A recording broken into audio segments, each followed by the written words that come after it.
Alright mga master, so welcome back ulit sa ating YouTube channel. Bali medyo delay yung ating vlog, gawa ng di tayo pumasok kasi piyesta.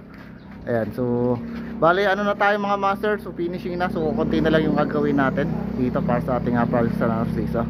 So last time is bali pinantay na ng reforman na rin. So yung poploringan ng area ng ating project. So ito guys, isa poploringan to hanggang dito sa labas. Ayan. So bali nilagyan kaya ni foreman dito ng step.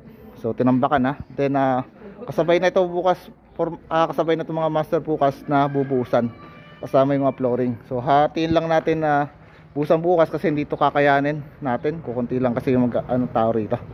Ayan, so ito bubusan na to.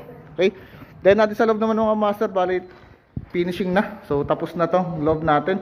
Then natapingan na natin siya rito ng semento. Ayan, so manipis lang. Then siya nga pala, so okay na yung electrical wiring natin. So na-install ko na rito yung mga outlet at saka yung mga switch natin. So then yung regarding sa ating MTS, so okay na yung sa solar natin tsaka sa ating electric sa power provider.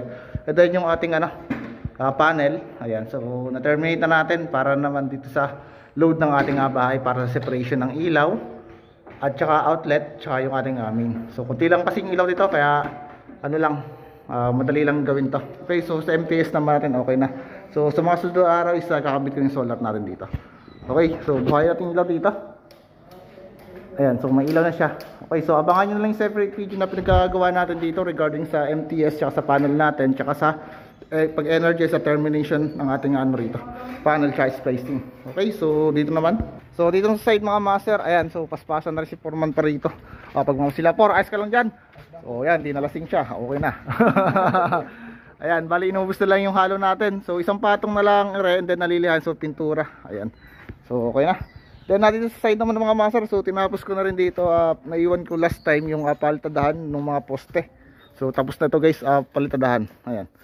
So ito, okay, so by tomorrow, so wala na tong masilya. So iwa-waterproofing na lang natin para hindi ito mag-gush yung tubig sa loob ng ating project. Okay, so yun lang muna mga master, bali na-update ko lang kayo today. So thank you po.